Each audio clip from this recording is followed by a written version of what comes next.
जननीं शारदां देवीं रामकृष्णं जगद्गुरुं पादपद्मे तयो श्रुत्वा प्रणमामि मुहुर्मुहुः।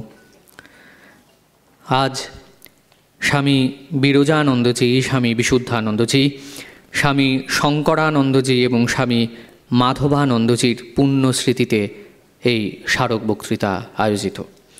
আজকে শুরুতেই আমরা পূজনীয় মহারাজজিদের জীবন সংক্ষেপে অনুধ্যান করে নিজেদের পবিত্র করব। স্বামী বিরজানন্দ, পরম পূজনীয় শ্রীমৎ স্বামী বিরজানন্দজি মহারাজ রামকৃষ্ণ মঠ ও মিশনের ষষ্ঠ সংঘাধ্যক্ষ। 1873 সালের 10ই জুন শ্রী শ্রী জগন্নাথ দেবের স্নানযাত্রার দিন কলকাতায় স্বামী বিরজানন্দজি মহারাজ জন্মগ্রহণ করেন। পূর্বাশ্রমে তার নাম ছিল কালীকৃষ্ণ বসু। মাতা নিষাদকালী দেবী অশেষ ভক্তিমতী ছিলেন। পিতা ত্রৈলোক্যনাথ বসু ছিলেন খ্যাতনামা চিকিৎসক। নবম শ্রেণীতে পাঠরত কালীকৃষ্ণের জীবনগতিকে বিশেষভাবে প্রভাবান্বিত করেছিলেন প্রতিভাধর খগেন্দ্রনাথ চট্টোপাধ্যায়, পরবর্তীকালে স্বামী বিমলানন্দ। কালীকৃষ্ণ পিতার কিছু বই পড়ে শ্রী শ্রী রামকৃষ্ণের প্রতি আকৃষ্ট হন। এই সময় পূজা, ধ্যান ও ভক্তিমূলক সঙ্গীতে তাঁর মন বিভোর হয়ে থাকত। কাঁকুরগাছির যোগোদ্যানে শ্রী রামচন্দ্র দত্ত এবং রিপন কলেজে শ্রী মহেন্দ্রনাথ গুপ্তের সঙ্গে তাঁর প্রগাঢ় অন্তরঙ্গতা হয়। ক্রমশ তাঁর বৈরাগ্যের সংকল্প দৃঢ় হতে থাকে। 1893 খ্রিস্টাব্দে বালক কালীকৃষ্ণ শ্রী শ্রী মায়ের কাছে মন্ত্রদীক্ষা প্রার্থনা করলে মা বালক কালীকৃষ্ণের মনোবাঞ্ছা পূর্ণ করলেন। 1897 খ্রিস্টাব্দে স্বামীজি কালীকৃষ্ণকে সন্ন্যাস দীক্ষা দেন এবং তার নাম দেন স্বামী বিরজানন্দ। এরপর স্বামীজির সান্নিধ্যে জ্ঞান, ভক্তি, যোগ ও কর্মের সমন্বিত আদর্শে তাঁর শিক্ষা ও সাধন চলতে থাকে। হিমালয়ের মায়াবতী আশ্রমও তাঁরই প্রতিষ্ঠিত। শ্যামলাতাল বিবেকানন্দ আশ্রমে তপস্যাদিতে তিনি বহু বছর অতিবাহিত করেছেন। ইতিমধ্যে 1906 খ্রিস্টাব্দে তিনি রামকৃষ্ণ মঠ ও মিশনের অন্যতম ট্রাস্টি হিসাবে নির্বাচিত হন। 1934 খ্রিস্টাব্দে তিনি মঠ ও মিশনের সাধারণ সম্পাদকের কর্মভার গ্রহণ করেন এবং 1938 খ্রিস্টাব্দে মঠ ও মিশনের সহকারী অধ্যক্ষ মনোনীত হন। ওই বছরেই সংঘাধ্যক্ষ স্বামী শুদ্ধানন্দজি মহারাজের তিরোধানের পর তিনি সংঘের নেতৃত্বভার গ্রহণ করেন। স্বামী বিরজানন্দজি মহারাজ জীবনের শেষ 12 বৎসর মঠ ও মিশনের সর্বাধ্যক্ষের পদে আসীন ছিলেন। স্বামীজি প্রকল্পিত সংঘের কর্মধারায় তিনি ছিলেন অন্যতম শ্রেষ্ঠ ধারক ও বাহক। 1940 খ্রিস্টাব্দে স্বামী বিরজানন্দজির করস্পর্শ মাথায় নিয়েই রামকৃষ্ণ মিশনের সর্বপ্রথম শিক্ষাতীর্থ বেলুর বিদ্যা মন্দিরের প্রতিষ্ঠা হয়। স্বামী বিরজানন্দজির বৈরাগ্যদীপ্ত জীবন প্রেরণাস্বরূপ এবং তপস্যা ও কর্মের এক অপূর্ব সমন্বয় আদর্শ। 1951 খ্রিস্টাব্দে 30 মে স্বামীজির সন্ন্যাসী শিষ্য শ্রীমৎ স্বামী বিরজানন্দজি মহারাজ মহাসমাধিযোগে শ্রীরামকৃষ্ণ চরণে চিরমিলিত হন। স্বর্গীয়া নমিতা চক্রবর্তীর পৃষ্ঠপোষকতায় শ্রীমৎ স্বামী বিরজানন্দজি এই স্মারক বক্তৃতা আয়োজিত। স্বামী বিশুদ্ধানন্দজি রামকৃষ্ণ মঠ ও রামকৃষ্ণ মিশনের অষ্টম সংঘাধ্যক্ষ পূজ্যপাদ শ্রীমৎ স্বামী বিশুদ্ধানন্দজি মহারাজ 1883 খ্রিস্টাব্দের 13ই জুন হুগলি জেলার গুড়াব গ্রামে মাতুলালয়ে জন্মগ্রহণ করেন। পিতা ছিলেন হেমচন্দ্র রায়, মাতা কিরণবালা দেবী। তাঁর পূর্বাশ্রমের নাম জিতেন্দ্রনাথ রায়। জিতেন্দ্রনাথ হাওড়া শহরের ব্যাটরা উচ্চ ইংরেজি বিদ্যালয়ে পড়ে এন্ট্রান্স পরীক্ষা পাশ করেন। তিনি সদ্য প্রতিষ্ঠিত ইম্পেরিয়াল লাইব্রেরিতে গিয়ে নিয়মিত পড়াশুনো করতেন। এই গ্রন্থাগারে 1904 খ্রিস্টাব্দে ম্যাক্স মুলার রচিত Ramakrishna his life and sayings গ্রন্থখানি অভাবনীয়ভাবে তাঁর দৃষ্টি আকর্ষণ করে। গ্রন্থটি পাঠ করে যুগতীর্থ দক্ষিণেশ্বরের সন্ধান পান ও সেখানে যাতায়াত করতে আরম্ভ করেন। অচিরেই জয়রামবাটিতে উপস্থিত হয়ে শ্রী শ্রীমা সারদা দেবীর চরণ কমল দর্শন করেন। অযাচিতভাবে শ্রী শ্রীমা তাকে মহামন্ত্র প্রদান করে কৃতার্থ করেন 1906 খ্রিস্টাব্দের 16ই ডিসেম্বর। শ্রী শ্রীমা তখন তার পুরাতন বাড়িতে থাকতেন। দীক্ষা সেখানেই হলো। কাশী অদ্বৈত আশ্রমের অধ্যক্ষ স্বামী শিবানন্দজিকে শ্রী শ্রীমা নিজে পত্র লিখে সন্ন্যাস নিতে জিতেন্দ্রনাথকে পাঠান। স্বামী শিবানন্দ মহারাজ জিতেন্দ্রনাথকে স্বামী বিশুদ্ধানন্দ নামে আখ্যাত করেন। 1922 খ্রিস্টাব্দে স্বামী ব্রহ্মানন্দজির আহ্বানে ও আগ্রহে তিনি রামকৃষ্ণ সংঘের অন্যতম অছি ও পরিচালক সমিতির সদস্য হন। স্বামী ব্রহ্মানন্দজির মহাসমাধির পর শ্রীমৎ স্বামী শারদানন্দজির নির্দেশে রাঁচির মোড়াবাদী পাহাড়ের জনবিরল পাদদেশে নূতন একটি আশ্রমের কর্মভার গ্রহণ করে 1927 থেকে 1952 খ্রিস্টাব্দ পর্যন্ত সেই আশ্রমের অধ্যক্ষরূপে 25 বৎসর লোককল্যাণ ব্রতে অতিবাহিত করেন। এরপরে বাংলা, বিহার, আসাম, যুক্তপ্রদেশ, দিল্লি, মুম্বাই, নাগপুর, চেন্নাইয়ের সংঘের ভাবধারা ও বাণী প্রচার কল্পে অবিরাম পরিভ্রমণ করেন। 80 বর্ষ বয়সে 6 মার্চ 1962 খ্রিস্টাব্দে তিনি রামকৃষ্ণ সংঘের 8ম সভাপতি হন। কিন্তু মাত্র 3 মাস পরেই 16 জুন 62 খ্রিস্টাব্দে অস্ত্রোপচারের সময় কলকাতার একটি নার্সিংহোমে তিনি চিরশান্তি লাভ করেন। স্বামী বিশুদ্ধানন্দ স্মারক বক্তৃতা শ্রীরামকৃষ্ণ বিশুদ্ধানন্দ সমিতির পৃষ্ঠপোষকতায় আয়োজিত। স্বামী শঙ্করানন্দজি। পরম পূজনীয় শ্রীমৎ স্বামী শঙ্করানন্দজি মহারাজ রামকৃষ্ণ মঠ ও রামকৃষ্ণ মিশনের 7ম সংঘাধ্যক্ষ ছিলেন। পূর্বাশ্রমের নাম অমৃতলাল সেনগুপ্ত হলেও অমূল্য মহারাজ নামেই তাঁকে সকলে চিনতেন। পিতা নবীনচন্দ্র সেনগুপ্ত এবং মাতা সত্যবতীর 3য় সন্তান 1880 খ্রিস্টাব্দের 10ই মার্চ জন্মগ্রহণ করেন। তিনি সদানন্দজির ভাগ্নে ছিলেন। অমূল্য ছিলেন সুস্বাস্থ্যের অধিকারী এবং সাহসী। খেলাধুলার প্রতিটি বিভাগে তিনি ছিলেন পারদর্শী। বহরমপুর কলেজে পড়ার সময় অমূল্য তার মাতুল স্বামী সদানন্দের সাহচর্যে আসেন। স্বামী সদানন্দ এই যুবকের মধ্যে প্রচুর সম্ভাবনা দেখতে পান। স্বামী ব্রহ্মানন্দের কাছে তিনি মন্ত্রদীক্ষা লাভ করেন। 1902 খ্রিস্টাব্দে অমূল্য ব্রহ্মচর্য নেন বেলুর মঠে। 1906 খ্রিস্টাব্দে শ্রী শ্রী ঠাকুরের তিথি পূজার দিন স্বামী ব্রহ্মানন্দজির কাছেই তাঁর সন্ন্যাস দীক্ষা গ্রহণ। তাঁর সংগৃহীত মন্ত্রশ্লোকাদির একটি অংশ সংকলন করে রত্নমালা পুস্তক প্রকাশিত হয়েছে। কাঠের কাজ, প্লাম্বিংয়ের কাজ, বই বাঁধানো, রান্না প্রভৃতি নানা বিষয়ে তিনি পারদর্শী ছিলেন। 1917 খ্রিস্টাব্দে তিনি নতুন জমিতে ভুবনেশ্বর মঠ বাড়ির নির্মাণ কাজ শুরু করেন। বেলুর মঠে 31 অক্টোবর 1919 খ্রিস্টাব্দে স্বামী ব্রহ্মানন্দ মন্দিরের প্রতিষ্ঠা করেন। 1910 খ্রিস্টাব্দে স্বামী শঙ্করানন্দ মঠের অচি পরিষদের সদস্য হন। 47-এ অন্যতম সহসভাপতি নির্বাচিত হন। শ্রীমৎ স্বামী বিরজানন্দজি মহারাজের মহাসমাধির পর 51 খ্রিস্টাব্দে তিনি মঠ মিশনের সংঘাধ্যক্ষ নির্বাচিত হন। 45 খ্রিস্টাব্দে স্বামীজি পরিকল্পিত শ্রী সারদা মঠের বাস্তব রূপায়ণ এবং 56 খ্রিস্টাব্দে ব্রহ্মচারী শিক্ষণ কেন্দ্র স্থাপন তার নেতৃত্বে হয়েছিল।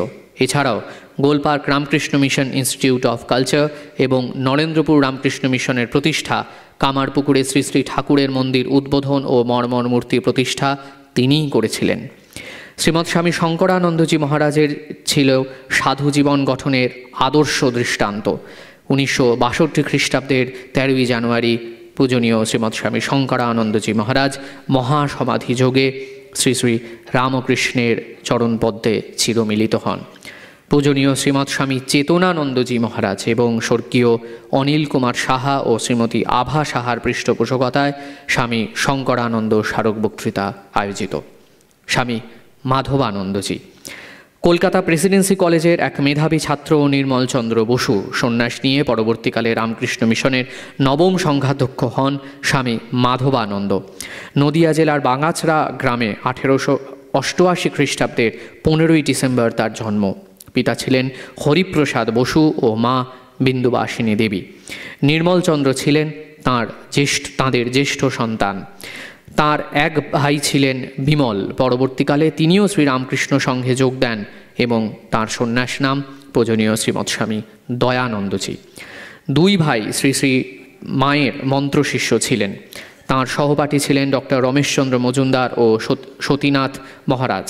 পরবর্তীকালে রামকৃষ্ণ সঙ্গে যার নাম হয় স্বামী রাঘবানন্দ, আর একজন সুরেশ, তার নাম হয় শ্রীমৎ স্বামী জ্যোতিশ্বরানন্দজি।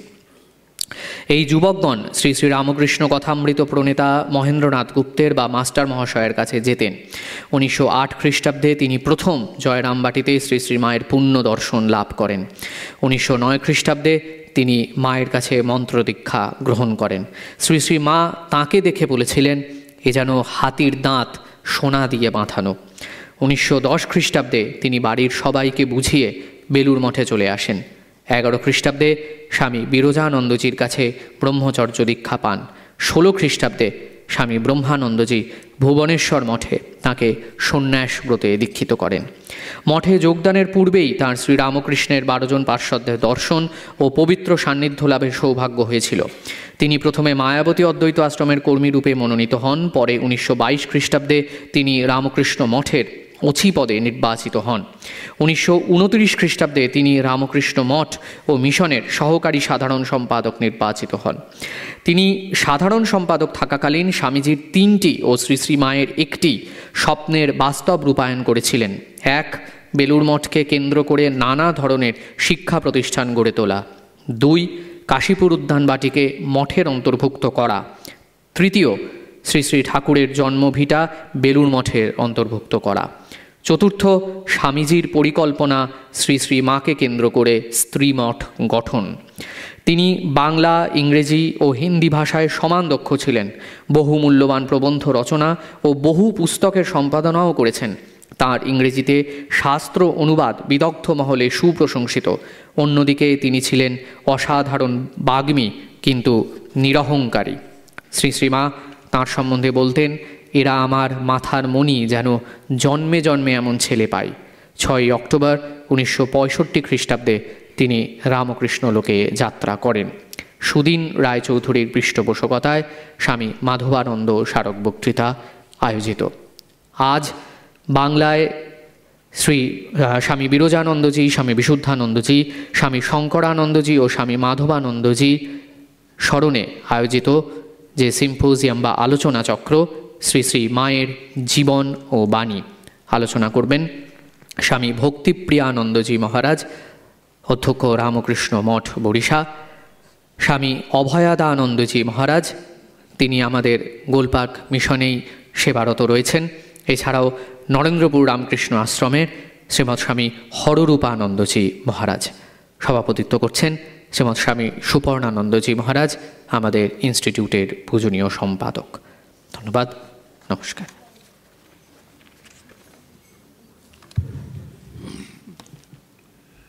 ওম জননীং শারদাং দেবীং রামকৃষ্ণং জগদ্গুরুং পাদপদ্মে তয়ো স্থিত্বা প্রণমামি।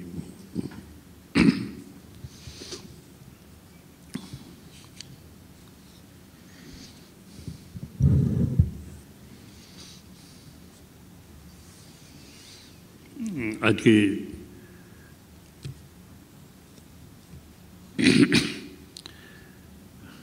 চারজন প্রেসিডেন্ট মহারাজের স্মারক বক্তৃতা, এবং তারা সকলেই প্রায় মায়ের আশ্রিত ছিলেন। সেই জন্যই মায়ের উপরই আমাদের এই আজকের আলোচনা চক্র সীমাবদ্ধ থাকবে। আপনারা শুনলেন যে আমাদের 3 জন বক্তা রয়েছেন। আমি প্রথমে শ্রীমৎ স্বামী ভক্তিপ্রিয়া আনন্দজি অলোকেশ মহারাজ, যিনি বরিশা মঠের অধ্যক্ষ এখন, আমি তাকে অনুরোধ করব মায়ের সম্বন্ধে বলবার জন্য।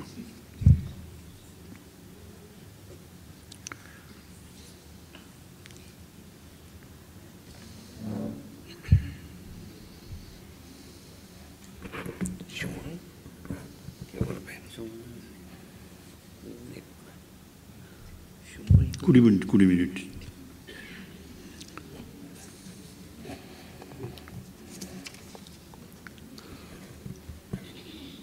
ওম নমো ভগবতে রামকৃষ্ণায়।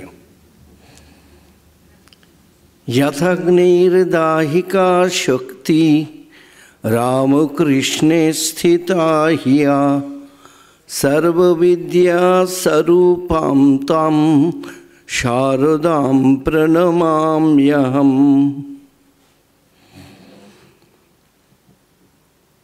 পরম পূজনীয় শ্রীমৎ স্বামী সুপর্ণানন্দজি মহারাজ, আজকের অনুষ্ঠানের সভাপতি মহারাজ, শ্রদ্ধাভাজন স্বামী হররূপানন্দজি ও অভয়দা আনন্দজি, পূজনীয় মহারাজের শ্রীচরণে ভক্তিপূর্ণ প্রণাম।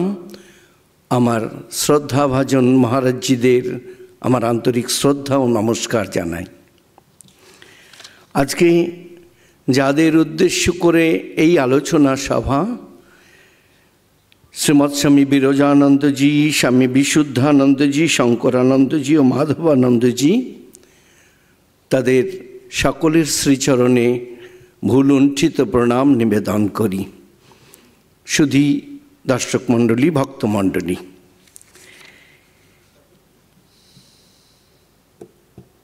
শ্রীরামকৃষ্ণ অবতার এসেছিলেন নবযুগের নব অবতার, নবলীলা করার জন্য। অপর অবতারের চেয়ে এবারে লীলাটি বড় অদ্ভুত রকমের ছিল। মানুষের মনে সংশয় আত্মা, সংশয়রূপ রাক্ষস এমন মানুষের মনে চেপে বসেছিল, যেটিকে দূর করার জন্য এবারে অবতার একা আসেননি, সঙ্গে এনেছিলেন সাক্ষাৎ জগৎ জননীকে, যিনি নারী জাতির প্রতিভূ। আরও কয়েকজনকে এনেছিলেন। তাদের মধ্যে অন্যতম স্বামী বিবেকানন্দ, সপ্তঋষির এক ঋষি।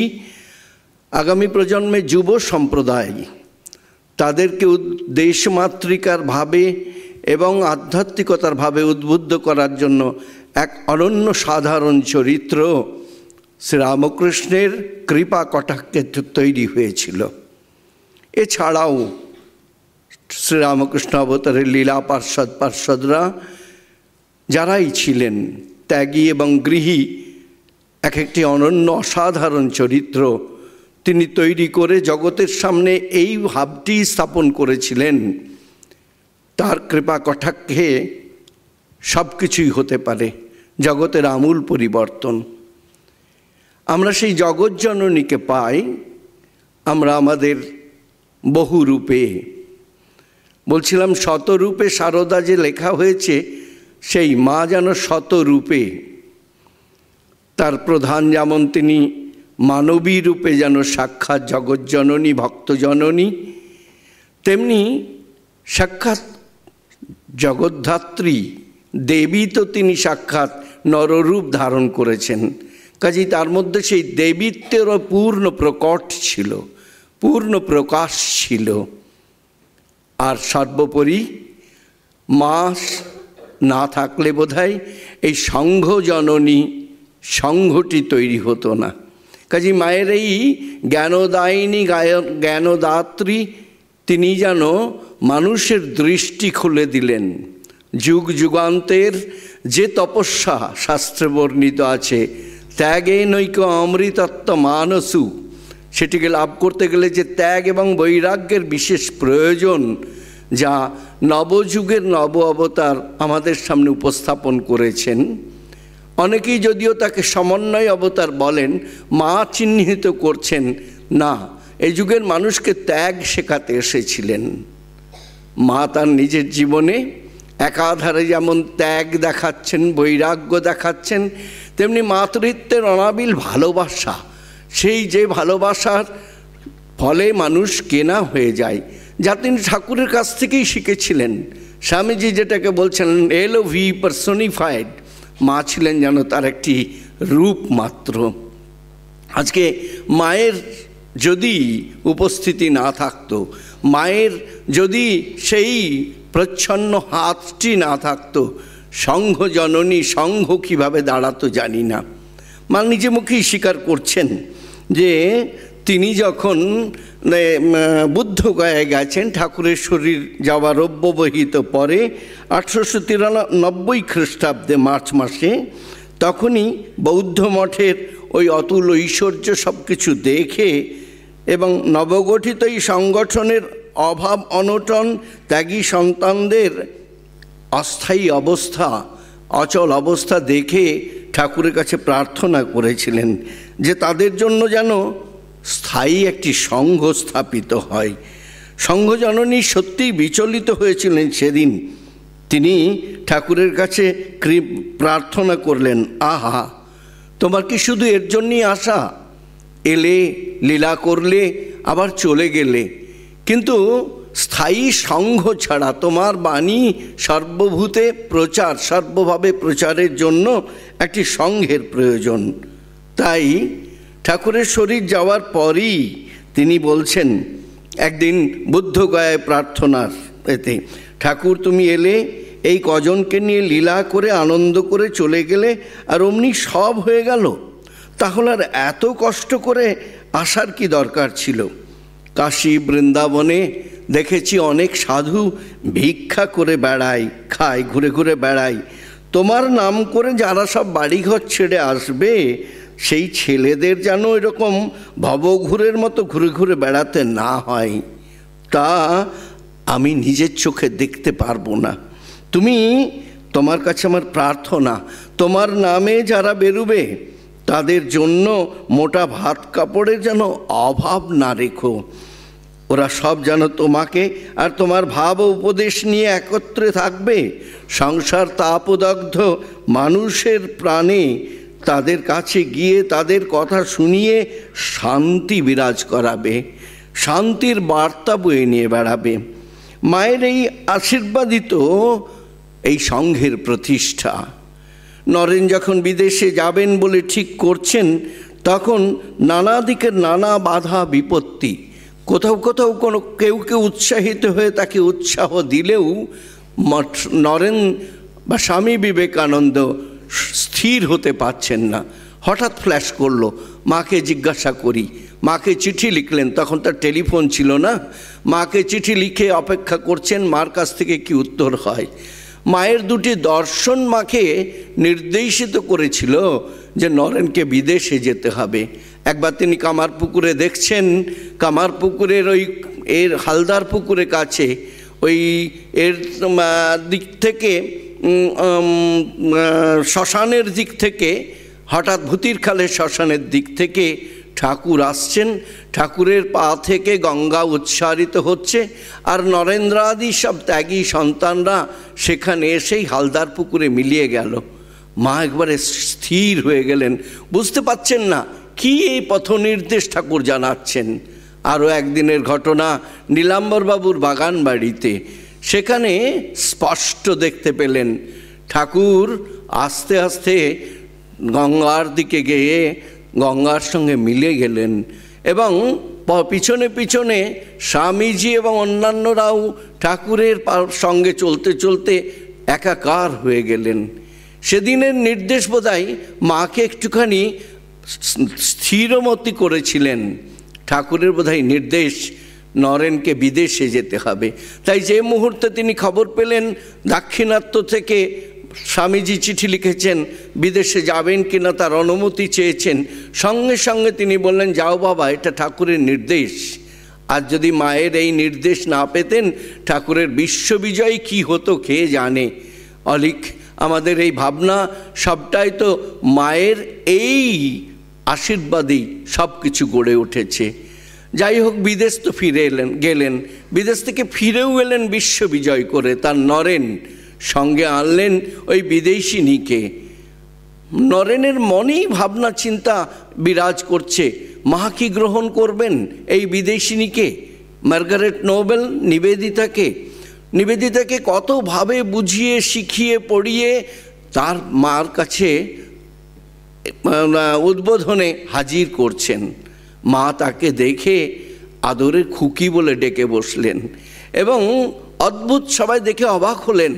তখনকার দিনে ব্রাহ্মণ বিধবাদের যে কত আচার বিচার এবং কত নিয়ম শৃঙ্খলার আদলে যে বেঁধে রাখা, মা যেন সমস্ত গণ্ডি ভাঙা মা হলেন। সার্বজনীন মাতৃত্বের অধিকারিণী সেই মা নিবেদিতাকে গ্রহণ করলেন সাদরে এবং তার আশ্রয় ঠাঁই দিলেন। এবং শুধু তাই নয়, নিবেদিতাকে তিল তিল করে সেই বিদেশিনী মহিলা, তার ভাষার একটি এবং ভাবের একটু বলা যায় ব্যারিকেড আছে, সেই ব্যারিকেডটিও ভেঙে দিলেন। ভাবের আদান প্রদান হলো। নিবেদিতা মায়ের মহিমায় মহিমান্বিত হয়ে তাকে নিজেকে গড়ে তুললেন, ভগিনী নিবেদিতা হলেন মার্গারেট নোবেল। স্বামীজি সেদিন দেখে একেবারে ভিউহল হয়ে গেছিলেন যে মা সত্যিই কত সর্বং সহা। স্বামীজি নিজে বলছেন, একবার চিঠিতে লিখছেন রাজা মহারাজদের, দেখ তোরা কতটুকু মাকে বুঝেছেন, দেখো দাদা তারক মহারাজকে, যে তোমরা কতটুকু মাকে বুঝেছো জানি না, কিন্তু আমি যা বুঝেছি তাতে ঠাকুরের চেয়েও ঢের অনেক বেশি। কাজেই এই মাকে তোমরা যেন চিরকাল ভালোভাবে রাখার চেষ্টা করো। শারদানন্দজি মহারাজ আসলে প্রথম দিকটা তো ঠাকুরের অন্তঃপ্রাণ ছিলেন, পরে ঠাকুরের নির্দেশেই তিনি কিন্তু মায়ের ভারী হয়ে উঠলেন। মায়ের মধ্যে সেই যে সমতাবোধ ভাবা যায় না, সেই যুগের মহিলা সমতাবোধ করছেন, তাহার সেই আদরের শারদানন্দ শরতের সঙ্গে ওই ডাকাত আমজাদের এক অদ্ভুত। এখনকার দিনের ম্যানেজমেন্টের সব বড় বড় থিওরি তত্ত্ব বেরিয়েছে, কীভাবে সমাজের মধ্যে সাম্যতা বোধ আনা যায়, তার জন্য কত বড় বড় ডিগ্রি লেখাপড়া। মায়ের সাম্যতা বোধ দেখছেন, এক কথাই সেদিন সকলকে থামিয়ে দিয়ে বললেন, শরৎও আমার যেমন ছেলে, আমজাদও আমার তেমন ছেলে। শুধু এই কথাটি বলেই ক্ষান্ত হননি, আমজাদকে তিনি এমন সাদরে গ্রহণ করেছিলেন, তাকে খাওয়াতেন, তাকে এলে পরে তার বস্ত্রাদি দিতেন। এই আমজাদ ডাকাত ছিলেন, ওই জয়রামবাটির আশেপাশে সব জায়গায় ডাকাতি করে বেড়াতেন, কিন্তু জয়রামবাটিতে কোনো ডাকাতির কোনো ইতিহাস আজ পর্যন্ত পাওয়া যায় না। মায়ের কি অসাধারণ মাতৃত্ব, সেই মাতৃত্বের গুণেই আমজাদ দস্যু ডাকাত কেমন হয়ে গেলেন। তেলেভেলো মাঠের ডাকাত, তিনি তো মানুষ খুন করেন, তিনি নারীদের লাঞ্ছিত করেন, কিন্তু তিনিও যেন মায়ের কাছে এসে কেমন যেন হয়ে গেলেন। এবং যখনই তাকে ডেকে বসলেন, বাবা আমি পথ হারিয়েছি, আমি দক্ষিণেশ্বরে তোমার জামাইয়ের কাছে যাব, সেই ডাকাতের মনের অদ্ভুত পরিবর্তন। সে তাকে দেখেই বলল, তার যে সঙ্গে সহধর্মিণী ছিল তাকে কাছে এনে মাকে সাদরে তার ঘরে নিয়ে গেলেন। প্রতিটি ক্ষেত্রেই আজকের যে সমাজের পঙ্কিলতা জটিলতা অবস্থা, যে অহংবোধ, যে পরস্পরের বিরুদ্ধে আমরা নানা রকমভাবে প্রবঞ্চনার শিকার হচ্ছি, মায়ের এই সাম্যতা বোধ, মায়ের সেই মাতৃত্বের ভাব, যা কিন্তু প্রকাশিত হয়েছিল, যা মানুষের মনে এই সাম্যতাটা প্রতিষ্ঠিত হয়েছিল। অস্পৃশ্যতা তথাকথিত পরস্পরের মধ্যে পারস্পরিক দেশ বিদ্বেষ সব ভুলে গেছিল। প্রতিটি ক্ষেত্রেই মার হাত ছিল কিন্তু একটি, সবাইকে মানিয়ে নিয়ে চলা। মা এসেছেন কোয়ালপাড়ায়, কোয়ালপাড়ার অধ্যক্ষ মায়ের খুব প্রিয়, কিন্তু তিনি যে কোনো কারণেই হোক বেড়ালদের দেখতে পারেন না। মা নিজে এসে সেটা বুঝতে পেরে মা বললেন, দেখো বাবা ওই বেড়ালের কিন্তু কিছু খাবার রেখো, রোজ চাল নিও, মা কলকাতায় চলে আসবেন উদ্বোধনে, তার আগে জানাচ্ছেন। সেই মহারাজ কথাটা শুনলেও খুব ভালোভাবে সেদিন নিতে পারেননি, মাও সেটা বুঝতে পেরেছিলেন, তাই কি সুন্দরভাবে বেড়ালের ব্যবস্থাটা করে দিলেন। বললেন, বাবা ওর জন্য রোজ খাবার রেখো, ওর মধ্যে তো আমি আছি। এমনিভাবে যেমন জননী মাকে পাই, সংঘ জননী কত বড় বড় বিপদ থেকে আমাদেরকে রক্ষা করেছেন। স্বামীজি প্লেগ মহামারীর চিকিৎসার জন্য ভেবেছিলেন মঠ বাড়ি বিক্রি করে দেবেন, সব স্থির। মায়ের কাছে যে এই কথাটি পৌঁছলো, মা শুনেই অবাক, সে কি বাবা, ঠাকুরের আশা এই সামান্য একটা প্লেগ রোগের জন্য নাকি? তিনি হঠাৎ প্রতিবাদ করে নরেনকে ডেকে পাঠিয়ে বললেন, বাবা নরেন, শুনলাম তুমি নাকি প্লেগ রোগের জন্য এই বেলুড় মঠে জমি বিক্রি করে দেবে।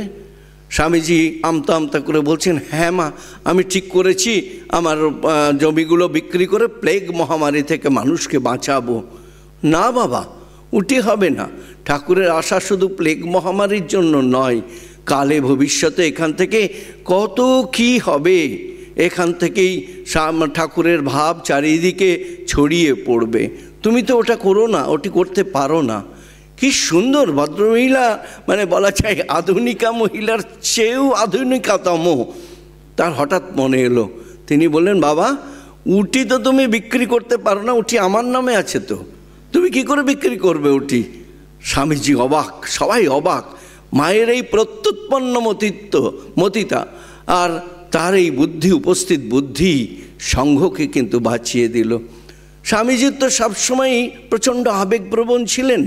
দুর্গাপুজো করবেন, মার কাছে গেলেন, সম্মতি দিলেন। স্বামীজি এসে বললেন, দুর্গাপুজো অষ্টমীর দিন এমন বলিদান করব যাতে গঙ্গা লাল হয়ে যাবে। এই খবরটি আবার সে মার কাছে পৌঁছে গেল। মা যখন শুনলেন, শুনেই বললেন, বাবা তোমরা যদি করো পরবর্তী প্রজন্ম তোমাদেরকে অনুসরণ করবে, কাজেই তাতে বহু প্রাণী হত্যা হবে, ওটি করো না বাবা।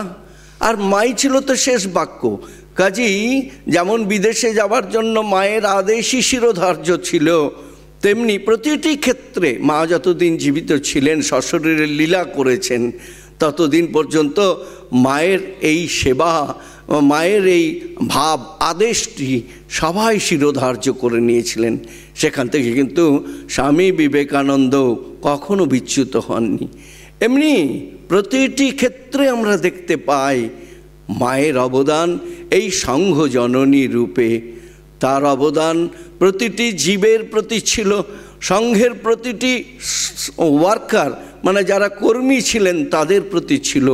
স্বামীজি মায়ের এই আশীর্বাদ তেমনি ত্যাগী সন্তানদের উপর ছিল। এই যাদের নামে আজকের এই আলোচনা সভা, বিরজানন্দজি মহারাজ, বিশুদ্ধানন্দজি মহারাজ এবং মাধবানন্দজি মহারাজ, ইনাদের প্রত্যেকেরই জীবনের প্রথম দিকে মার সঙ্গে সাক্ষাৎকার হয়েছিল এবং অসাধারণ সে ইতিহাস, অতীতের ইতিহাস বলে অতীতের ইতিহাস বিরজানন্দজি মহারাজের লেখা।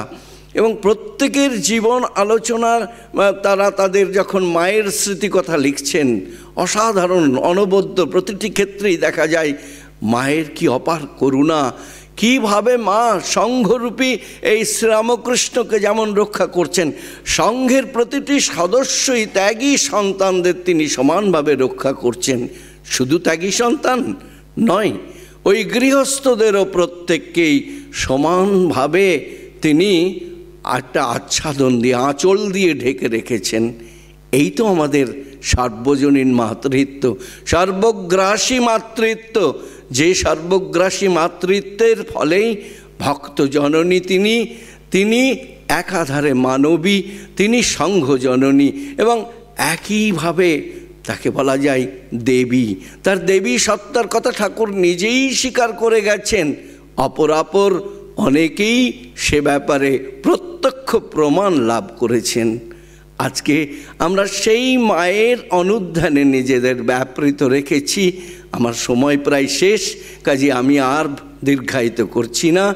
আপনাদের সকলকেই জানাই, মায়ের এই মহা আশীর্বাদ আমাদের লাভ করতে হবে। মায়ের জীবনই হোক আমাদের জীবন পথে চলার আদর্শ।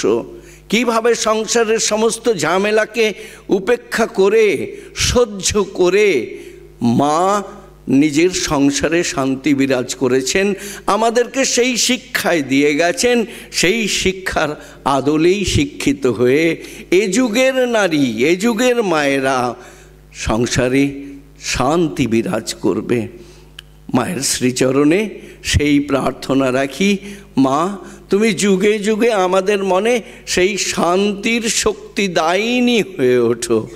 আমাদেরকে সত্যিকারের শ্রীরামকৃষ্ণ মুসাই ঢেলে আমাদেরকে শ্রীরামকৃষ্ণ মুখী করে তোলো, যাতে এই জীবনই তোমাদের আদর্শকে সামনে রেখে ঠাকুরের কথা, তোমার জীবন, স্বামীজির কথা, মনুষ্য জীবনের উদ্দেশ্য ভগবান লাভ, তাই করে উঠতে পারি। ওম শান্তি শান্তি শান্তি। হরি ওম তৎসৎ। শ্রীরামকৃষ্ণার্পণমস্তু।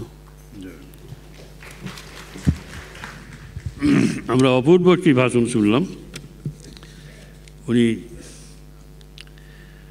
শ্রী শ্রী মায়ের আগমনের তাৎপর্য এত সুন্দরভাবে ব্যাখ্যা করলেন এবং শুরুটাও করেছেন সেইভাবে যে ঠাকুরের অদ্ভুত লীলা, ঠাকুর অবতার হয়ে এসেছিলেন সংশয় রাক্ষস আমাদের মনে বাসা বেঁধেছে, বাইরে তার প্রকাশ নেই, বাইরে তার প্রকাশ নেই। রাম রাবণ বা দুর্যোধন, শ্রীকৃষ্ণ, এমনভাবে এই যুগে সে প্রকাশগুলি নেই, কিন্তু আমাদের প্রত্যেকের মনে আমরা প্রত্যেকেই রাবণ দুর্যোধন হয়ে উঠেছি।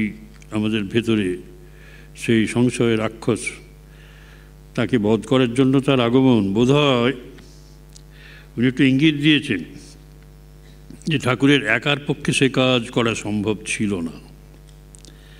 তার কারণ হয়তো এটা একটাই, যে সে সংশয় রাক্ষস শুধু পুরুষদের মনেই যে ছিল তা না, এখন মায়েদের মনেও তাই আরও আছে। সুতরাং সেখানে তো পুরুষরা প্রবেশ করতে পারেনি, সেখানে একজন নারী দরকার। তিনি অবতারের স্ত্রী ছিলেন না, তিনি স্ত্রী অবতারে রূপান্তরিত হয়েছিলেন। মনে রাখবেন এই কথাটা। স্ত্রী অবতার কোনোদিন ছিল না, কিন্তু স্ত্রী অবতারের প্রয়োজনটা এই যুগে বিশেষভাবে অনুভূত হচ্ছে। কারণ পৃথিবীর জনসংখ্যার অর্ধেক নারী অর্ধেক পুরুষ প্রায়। মায়েদের জন্য কোনো এই ব্যবস্থা এতদিন ছিল না। অবতারদের স্ত্রীরা গোপনে ছিলেন, মায়েরা এই বৃত্তের বাইরে ছিলেন, কিন্তু তাদের ভেতরেও সংশয় রাক্ষস বাসা বেঁধেছে। আপনারা যারা মায়েরা আছেন তারা বিশেষভাবে উদ্বুদ্ধ হবেন।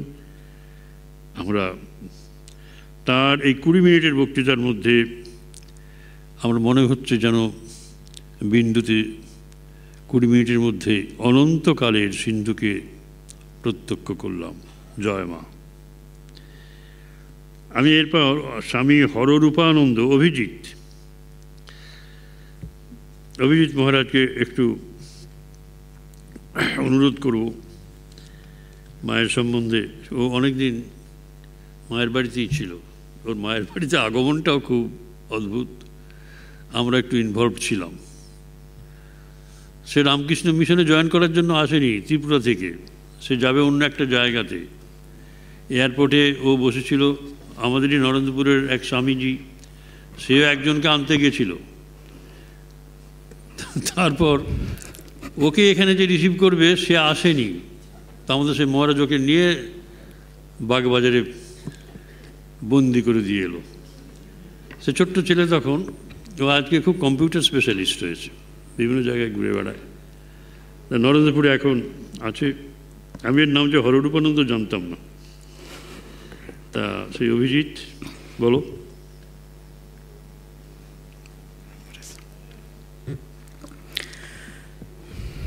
ওম যথাগ্নের দাহিকা শক্তি রামকৃষ্ণে স্থিতা হিয়া সর্ববিদ্যা স্বরূপাং তাং শারদাং প্রণমামহম। আজকের এই সিম্পোজিয়াম স্বামী বিরজানন্দজি মহারাজ, স্বামী বিশুদ্ধানন্দজি, স্বামী শঙ্করানন্দজি, স্বামী মাধবানন্দজি মহারাজের মেমোরিয়াল লেকচার। তাদের চরণে আমার শতকোটি ভক্তিপূর্ণ প্রণাম নিবেদন করি। মঞ্চে উপবিষ্ট পরম শ্রদ্ধেয় শ্রীমৎ স্বামী সুপর্ণানন্দজি মহারাজকে আমার ভক্তিপূর্ণ প্রণাম। মঞ্চে উপবিষ্ট স্বামী ভক্তিরূপানন্দজি মহারাজকে আমার সশ্রদ্ধ প্রণাম এবং স্বামী অভয়দানন্দজি মহারাজকে আমার অন্তরে শ্রদ্ধা ও ভালোবাসা জানাই। উপস্থিত শ্রোতা এবং ভক্তমণ্ডলীকে আমার প্রণাম এবং শ্রদ্ধা জানাই। আমি মায়ের যে দিকটি নিয়ে আলোচনা করব সেটি হলো রামময় সীতা, শ্রীরামকৃষ্ণময় জীবিতা মা শারদা। একটি গল্প দিয়ে শুরু করি। ভগিনী নিবেদিতা একদিন তার স্কুলে ছাত্রীদের জিজ্ঞাসা করলেন, বলো তো তোমাদের রানী কে? ছাত্রীরা তখনকার দিনের ইংরেজ শাসনের যে সমাজ ব্যবস্থা তাতে তারা উত্তর দিলেন, রানী ভিক্টোরিয়া। ভগিনী নিবেদিতা অত্যন্ত বিরক্ত এবং ক্রুদ্ধা হলেন। তিনি তাদেরকে শুধরে দিয়ে বললেন, তোমাদের রানী জনক নন্দিনী সীতা। আমরা দেখতে পাই নিবেদিতার গুরু স্বামী বিবেকানন্দ ভারতীয় সমাজের আদর্শ রূপে সীতাকে উল্লেখ করেছেন। স্বামীজির কথায় সীতা চরিত্র অসাধারণ। ওই চরিত্র একবারই মাত্র চিত্রিত হইয়াছে।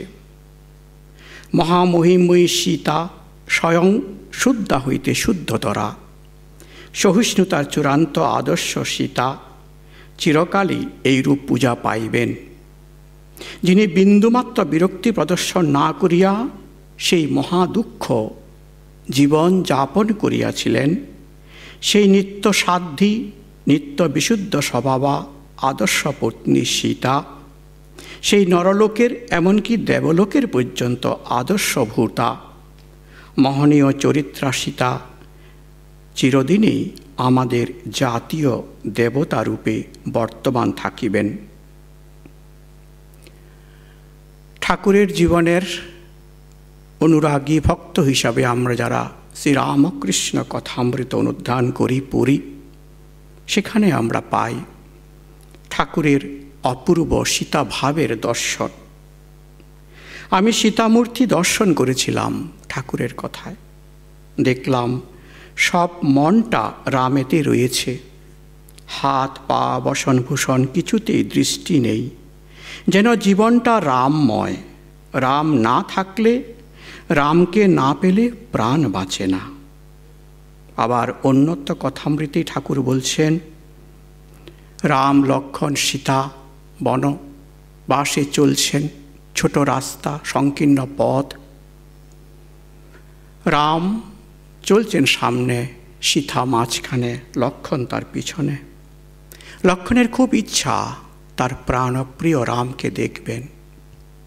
মাঝে সীতা, মায়ারূপিণী সীতা যেন সে পথ আগলে রেখেছে। কিন্তু এ মায়ারূপিণী সীতা কৃপা পরবশ হয়ে ভক্তের ইচ্ছা বুঝতে পেরে যেন পথ সরে দাঁড়ালেন। লক্ষ্মণ রামকে দেখলেন আর তার প্রাণের আঁশ মিটল। আদ্যাশক্তি মহামায়া সম্পর্কে ঠাকুরের অপূর্ব ভাবনা বিশ্লেষণ আমরা ছত্রে ছত্রে পাই। বলছেন, এই মায়াতে ঈশ্বরের সত্য রজ তম এই ত্রিগুণাত্মিকা শক্তি প্রচ্ছন্ন রয়েছে। এ মায়াই ঈশ্বরের শক্তি। আবার এ মায়ারই কারণে আমরা জীব ঈশ্বরকে প্রত্যক্ষ করতে পারছি না। মাঝে মায়ারূপী সীতা, আবার মায়া স্বরূপিণী সীতা প্রসন্না হলেই আমাদের মুক্তি। সৈষা প্রসন্না বরদানীনাং ভবতি মুক্তয়ে। গীতামুখেও ভগবান বলছেন, দৈবী হি এষা গুণময়ী মম মায়া দূরত্বয়া মামেব এ প্রপদ্যন্তে মায়ামে তাং তরন্তিতে। এ মহামায়ার এই দুষ্কর সাগর অতিক্রম করা দুষ্কর। একমাত্র মহামায়া যদি কৃপা করেন তবে সম্ভব। ঠাকুরের এই সীতা দর্শন আমার এই আলোচনার মধ্যে একটি গুরুত্বপূর্ণ ভূমিকা রাখছে। তিনি সীতা দেবীকে রামময় জীবিতা দেখেছেন, আবার ব্রহ্মশক্তি মহামায়া সীতারূপে ব্যাখ্যা করেছেন। আমরা আজকের এই সীতা দেবীর দুইটি রূপ, একটি ভক্ত সীতা, আরেকটি শক্তি রূপে সীতা,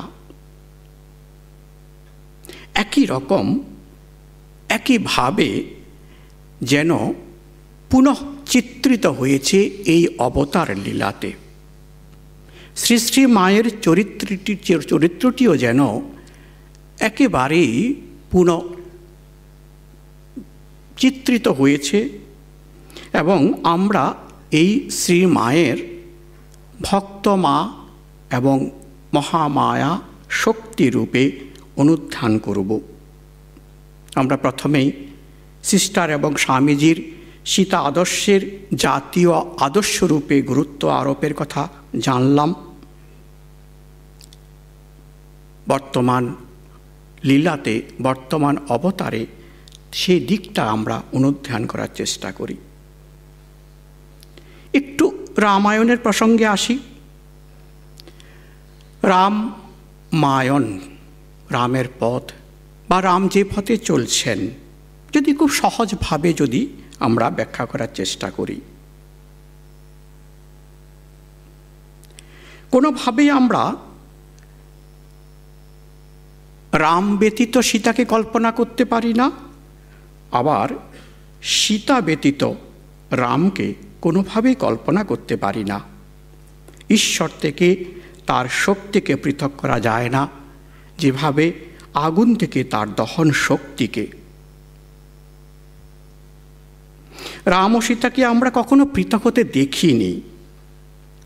চিররাজসুখে অভ্যস্তা সীতা, রাজনন্দিনী রাজবধূ সীতা যখন সকল সুখ ঐশ্বর্য ছেড়ে নির্দ্বিধায় শ্রীরামচন্দ্রের সঙ্গে বনবাসে যাচ্ছেন, ওই দীর্ঘ বনবাসে কোনোদিন তাকে ম্লান বা এই সিদ্ধান্তে অনুতপ্তা হতে আমরা দেখি না। অথচ বনবাসের আদেশ কিন্তু ছিল শুধুমাত্র রামের জন্য। সীতার রাজসুখে থাকার পূর্ণ অধিকার এবং অনুমতি ছিল। আমরা অযোধ্যাকাণ্ডে কবি বর্ণিত পাই, ন গন্তব্যং বনং দেব্যা সীতয়া শীল বর্জিতে অনুষ্ঠাস্যতি রামস্য সীতা প্রকৃত মানসম। সীতাকে আমরা বনবাসীর কষ্ট স্বেচ্ছায় গ্রহণ করতে দেখেছি, কারণ যথাগ্নে দাহিকা শক্তি।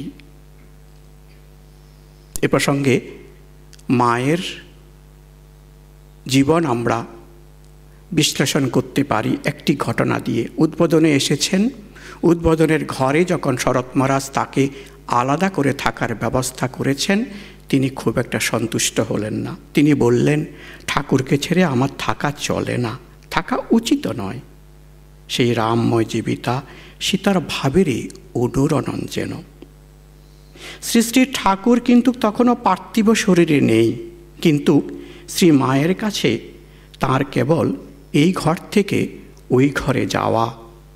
লীলাবসানের পর ঠাকুর স্বয়ংে তো তাকে সদবার বেশ ছাড়তে নিষেধ করেছেন।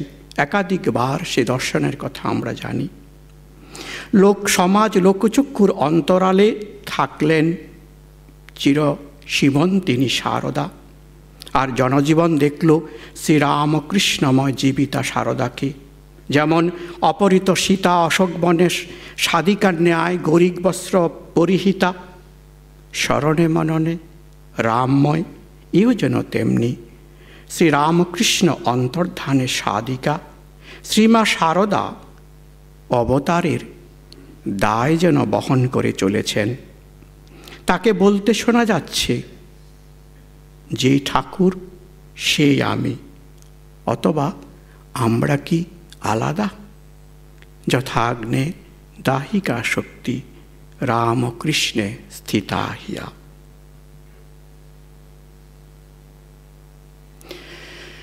রামায়ণে সীতা দেবী নিজের ইচ্ছায়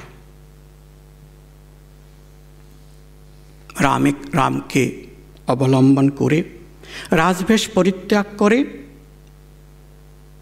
বনবাসে যাচ্ছেন, বনবাসের বেশ ধরেছেন। দশরথ দেখলেন, তিনি প্রচণ্ড ব্যথিত হলেন।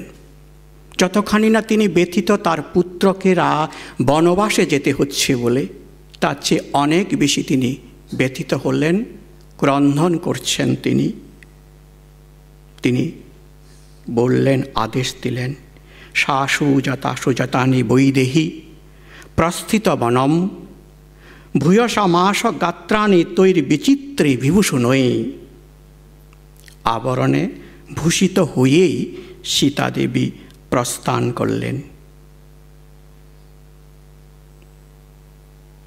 এবং আমরা এই ঘটনার অনুরূপ একটি ঘটনা ঠাকুরের জীবনে চেষ্টা করি, মায়ের জীবনে চেষ্টা করি। 5 বছর বয়সে শারদাকে অন্যের গহনা ধার করে বিয়ের দিন সাজিয়েছিলেন শ্রী রামকৃষ্ণ জননী। পরদিন ঘুমন্ত বালিকা থেকে সেই গহনা খুলে নিতে চন্দ্রাদেবীর কত ব্যথা লেগেছিল, জীবনী গ্রন্থে আমরা পড়েছি। আবার গদাই তাকে এর চেয়ে ঢের বেশি অলঙ্কার দেবে, এই প্রতিশ্রুতিও তিনি দিয়েছিলেন। বালিকাকে দারিদ্র্যের বাস্তব চিত্র দেখিয়ে শাসন করেননি। মায়ের সেই কথা ঠাকুর রেখেছিলেন। আমরা ভাবতেও পারি না ত্যাগের বাদশাহ শ্রীরামকৃষ্ণ, যিনি নিজে কোনো দিন ধাতু স্পর্শ করতে পারতেন না, তিনি সময়ে সময়ে শ্রী শ্রী মাকে অলঙ্কার গড়িয়ে দিয়েছেন, বলেছেন ও শারদা সরস্বতী, তাই গয়না পরতে ভালোবাসে। স্বামীর অবর্তমানেও মায়ের নরুন পার কাপড়ের সঙ্গে হাতে একগাছি বালা আমরা দেখি, তাও আবার সেই ডায়মন্ড কাটা বালাটি, যেটি পঞ্চবটিতে দর্শনের সময় ঠাকুর সীতাদেবীর হাতে দেখে মাকে গড়িয়ে দিয়েছিলেন। অথচ তৎকালীন সমাজ এই শালঙ্কারা রূপ খুব একটা ভালো চোখে দেখেনি। কিন্তু তিনি কি কেবল মানবী ছিলেন, নাকি সমাজের ভ্রুকুটি এড়িয়ে অলঙ্কার ধারণ করেছিলেন কেবল জীব কল্যাণী? কারণ মা লক্ষ্মী নিরাভরণা হলে পৃথিবী শ্রীহীনতার পরিচায়ক হবে।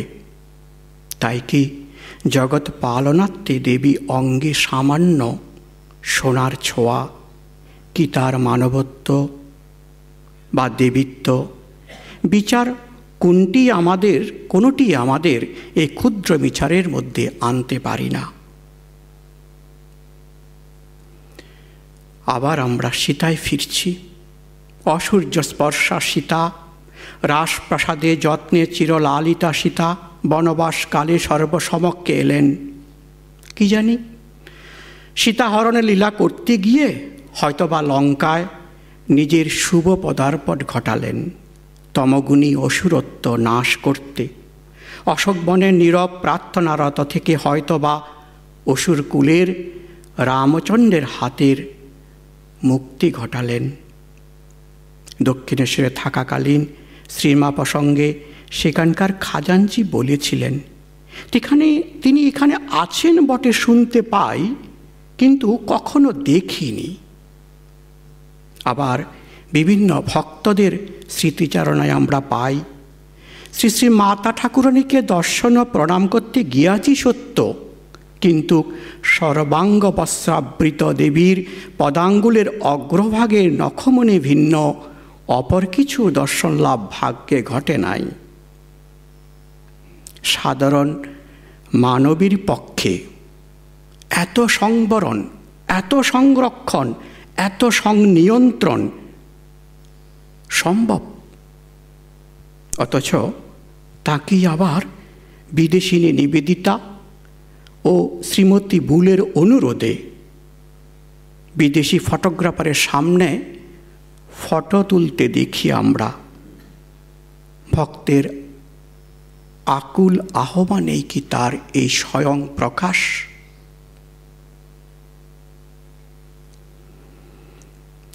রামেশ্বরের শিবলিঙ্গ দর্শন করতে গেছেন মা। বলছেন, যেমনটি রেখে গিয়েছিলাম ঠিক তেমনটি আছে।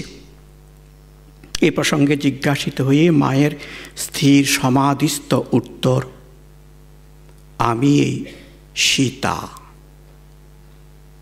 জীবনী গ্রন্থের সকল পাঠকেরই এই পরিচিত দৃশ্য বা মায়ের আত্ম উন্মোচনের অতি পরিচিত ঘোষণা। তাই হয়তো কোনো এক ভক্তকে রামায়ণ গান শুনে আনন্দ করতে দেখে মা বলছেন, এবার রামায়ণ অনেক বড়। এইসব স্বগোক্তিকে আমরা কি যুক্তিতেই বিচার করব? জনক ভক্তের প্রশ্ন, সব অবতারে কি আপনি এসেছেন? মায়ের উত্তর, হ্যাঁ বাবা। হয়তো এখানে আমাদের যুক্তি বিচারকে সংযত করা শেষ সীমা। আমরা আবার একটু সীতাতে ফিরছি। রামচন্দ্র কর্তৃক নির্বাসিতা সীতাকে অশ্রু বিসর্জন করতে বলতে শুনি আমরা, বিধাতা আমাকে দুঃখ ভোগের জন্যই সৃষ্টি করেছেন, জনম দুঃখিনী সীতা। শ্রীরামকৃষ্ণ দর্শনকালে তার মুখে, শ্রীরামকৃষ্ণ যখন সীতাকে দর্শন করছেন, সীতার মুখে এক অপূর্ব ওজস্বী গম্ভীর ভাব লক্ষ্য করেন, যা দেবী মূর্তি সকলেও সচরাচর দেখা যায় না বলে ঠাকুর ব্যক্ত করেছেন। এই ভাব হয়তো সহিষ্ণুতার রূপ। রামের বনবাস ঘোষণা শুনে মা কৌশল্যা মূর্ছা যাচ্ছেন। রাজা দশরথ শোকে পাথর, লক্ষণ অভিযোগে ফেটে পড়েছেন। সমাহিত চরিত্র কেবল রাম ও সীতা, কারণ তারাই এই লীলার কেন্দ্র চরিত্র। সীতা কিন্তু বিচলিত নন।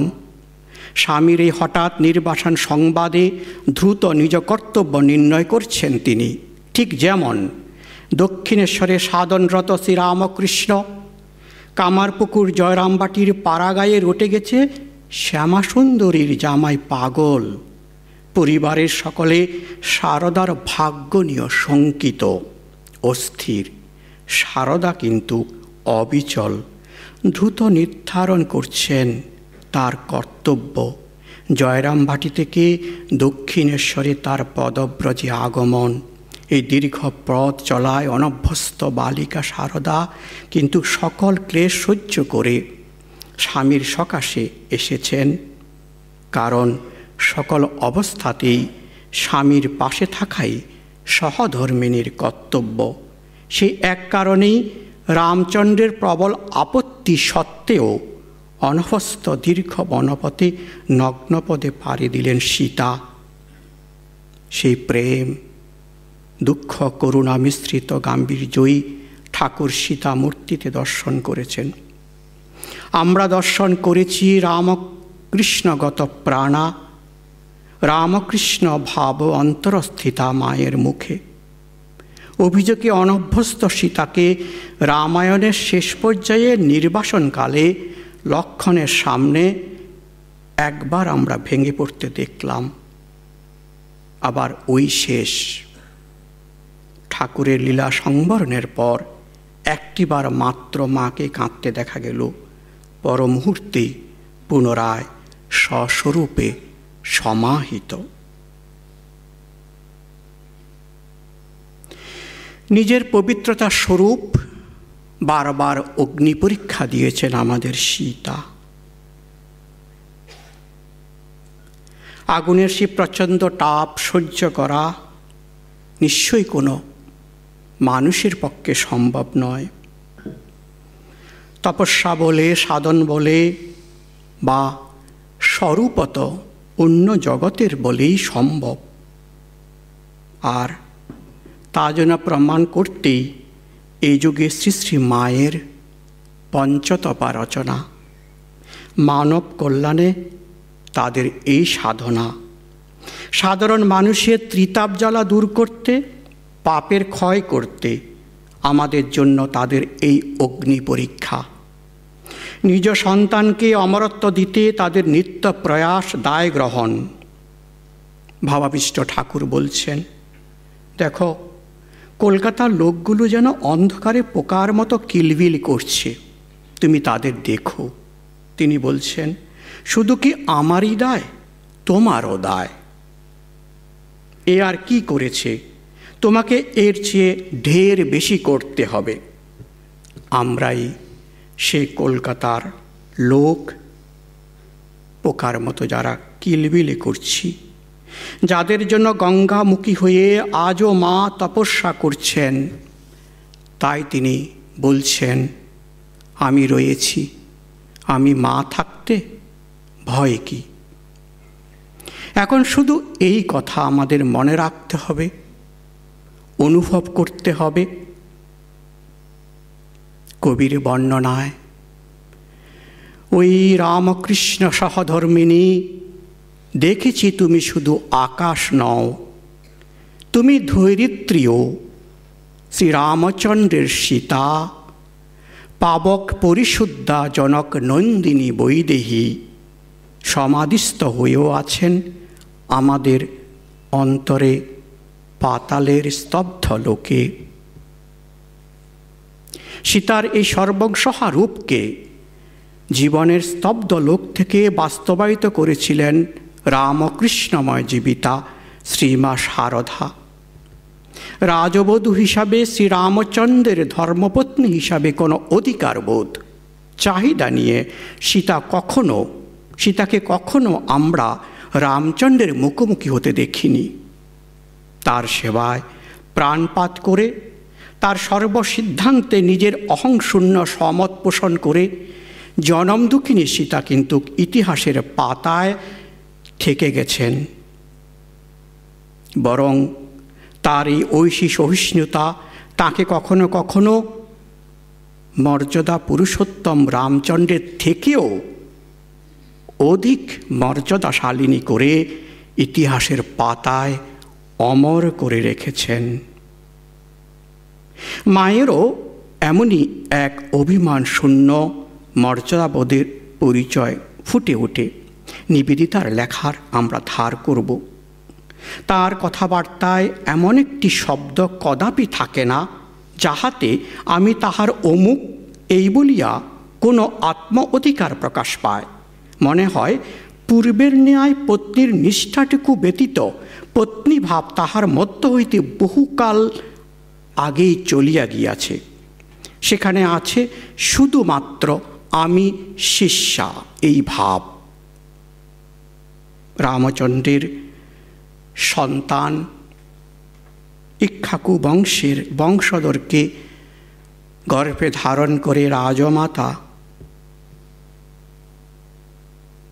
নির্বাসিতা সীতা অগ্নি পরীক্ষা নেওয়া সর্বোচ্চ পরীক্ষায় উত্তীর্ণ হয়েও প্রজা অনুরঞ্জনের জন্য রামের আদেশে নীরবে পালন করে গেছেন কোন সহ্য শক্তি সহায়ে বিনা প্রতিবাদে।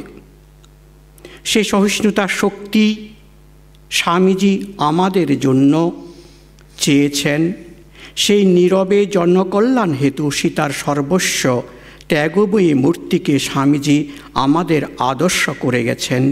শ্রীমাকে জানকী জ্ঞানে, নিজেকে মহাবীর ভক্ত শ্রেষ্ঠ হনুমান কল্পনায় স্বামীজি বিলাত থেকে ফিরে মাকে বললেন, মা আপনার আশীর্বাদে এই যুগে লাফিয়ে না গিয়ে তাদের তৈরি জাহাজে চড়ে সেই মুল্লুকে গিয়েছি।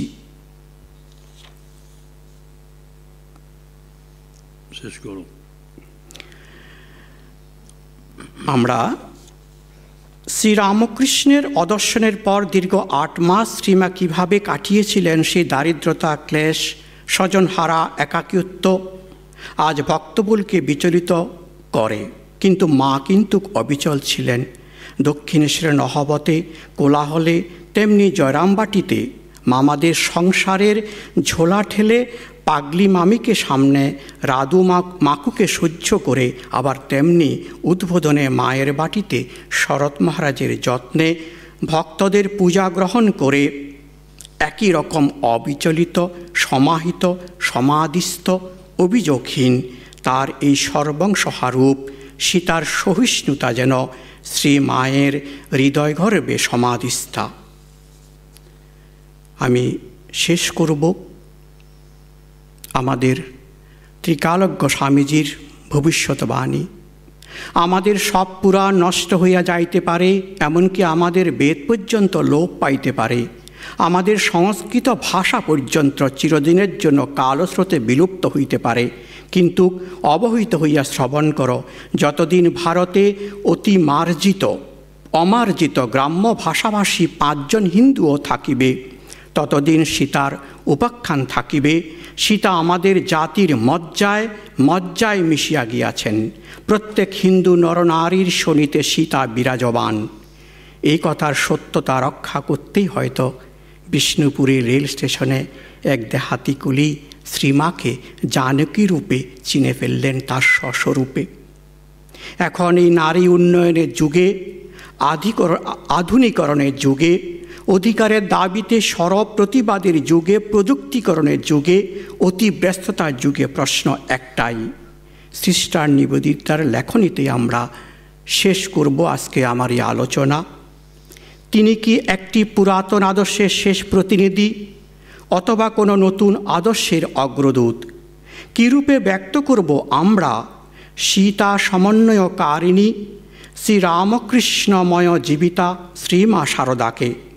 কিভাবে অভ্যাস করব তার জীবনকে?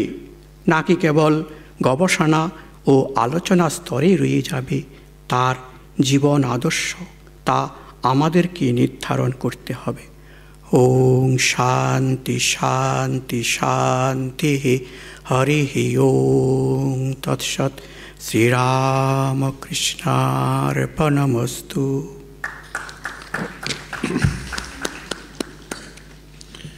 ধন্যবাদ হররূপানন্দজি। তুমি এই 20-25 মিনিট ধরে একটি যেন গীতি কবিতা আমাদের সামনে পাঠ করে গেলে।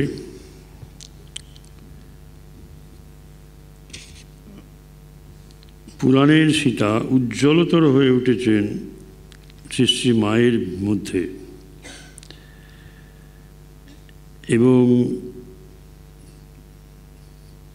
শেষে যে নিবেদিতার কথাটি উদ্ধার করেছ, তার দ্বারা আমরা বুঝতে পারলাম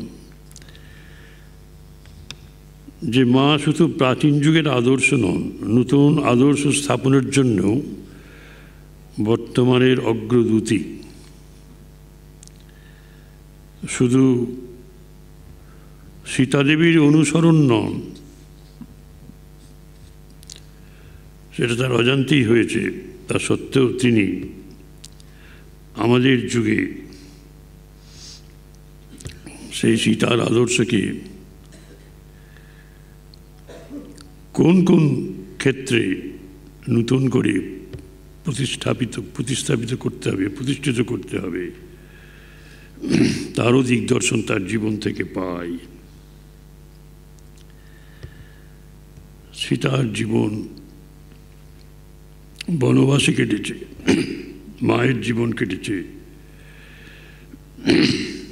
নাগরিক সভ্যতার ভেতরে, গ্রাম্য পরিবেশের ভেতরে, দুটোই। সব জিনিসকে তিনি আত্মসাৎ করেছেন এবং সর্বক্ষেত্রে তিনি তার বিশ্বজনীনত্ব এবং তার শুদ্ধতা উপস্থাপিত করেছেন।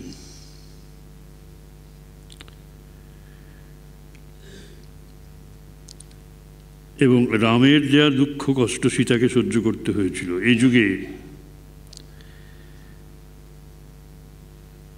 শ্রীরামকৃষ্ণের কাছ থেকে তিনি ফুলের আঘাতটি পর্যন্ত পাননি। যে দুঃখগুলো পেয়েছিলেন সেগুলো জগৎ এবং জীবনকে আশ্রয় করে যারা বাস করেন তাদের জীবনে আসে আধুনিক যুগের এই বৈশিষ্ট্য, সেগুলির থেকে উত্তরণের উপায় তিনি আমাদের দেখিয়েছেন। আমাদের মায়েদের কাছে এই আদর্শ বিশেষ করে গ্রহণীয়। ঠাকুর ঘর রূপে তিনি আলাদা, ঠাকুরকে রেখে নিজে একটি আলাদা সুন্দর ঘরে থাকবেন তা না, ঠাকুরকে তারই ঘরে থাকতে হবে, অথবা তিনি ঠাকুরের ঘরেই থাকবেন, তিনি ঠাকুরের ঘরেই থাকবেন। আমাদের এই সভ্যতায় ঠাকুরের জন্য আলাদা ঘর করার হয়তো অনেক সময় অসুবিধা হয়, এটাও একটা নূতন দিকের সূচনা করে দিয়ে গেছে। আমি একটা কথা বলি, আমি তো শ্রীরাম সম্বন্ধে অনেক কিছু লিখলাম এবং অনেক কিছু বিতর্কও আছে বইটির ভেতরে রামকথায়। তা হররূপানন্দ, তুমি একটা কথা বললে, যেটা বললে সেটা একটু বিচার করে দেখো, যে সীতা সরে দাঁড়ালে পরই জীব লক্ষণ শ্রীরামকে দেখবেন, হ্যাঁ দেখতে পাবেন, কিন্তু তার পশ্চাৎ দেশ দেখবেন, পিছনটা দেখবেন। শ্রীরামকে পরিপূর্ণ দেখতে গেলে পরে শ্রীরামকে আবার ফিরতে হবে। কিন্তু লক্ষণ যদি আগে থাকেন আর মা সীতা যদি মাঝখানে থাকেন, তিনি সরে গেলে পরেই লক্ষণ ফিরলেই রামচন্দ্রের শ্রীমুখ দর্শন করবেন। গীতানন্দজি যখন তার রামায়ণ কথাতে লক্ষণকে আগে রেখেছেন এবং রামচন্দ্রকে পিছনে রেখেছেন, আমি প্রশ্ন করেছিলাম, তিনি বললেন পড়ে দেখো, পড়ে দেখো বাল্মীকি রামায়ণ। তা পড়তে গিয়ে আমি দেখলাম যে তিনি যখন মাকে প্রণাম করতে যাচ্ছেন, লক্ষণ, আমি যাচ্ছি, সুমিত্রা দেবী বলেছিলেন যে তুমি শ্রীরামের আগে আগে থেকে পথকণ্টক দূর করবে। আমার মনে হলো যে ঠাকুরের কথাটার কোনো অন্যরকম অর্থ হবে না, বার্তাই হবে না, তার সত্য ঠিকই দর্শন। আবার এটাও ঠিক, এই মাতৃ আজ্ঞা পালনের জন্য পাইলট কারের মতো আগে থাকবেন বিপদ সব দূর করবার জন্য। এটা বললাম, ভেবে দেখো। সীতা সারদা চরিত, অর্থাৎ সীতা এবং সারদা অথবা সীতারূপী সারদা চরিত আমাদের একসঙ্গে বারবার পড়তে হবে। অনেক দিক আছে এবং আমি তাকে অনুরোধ করব, সে যদি পারে সীতা সারদা চরিত নিয়ে একটা সুন্দর বই প্রকাশও করতে পারে। কারণ ভগিনী নিবেদিতার যে বক্তব্য যে তিনি কি প্রাচীনের শেষ প্রতিনিধি এবং নবীনত্বের অগ্রদূতী, এর গভীর তাৎপর্য আছে, গভীর তাৎপর্য আছে। সে নিয়ে ধ্যান দেওয়া উচিত। আমি তাকে ধন্যবাদ জানাই। Now we will have a discussion on Sri Ma's life and teachings by Swami Abhayadananda. He will speak in English. I invite him to speak for 20 minutes from right now.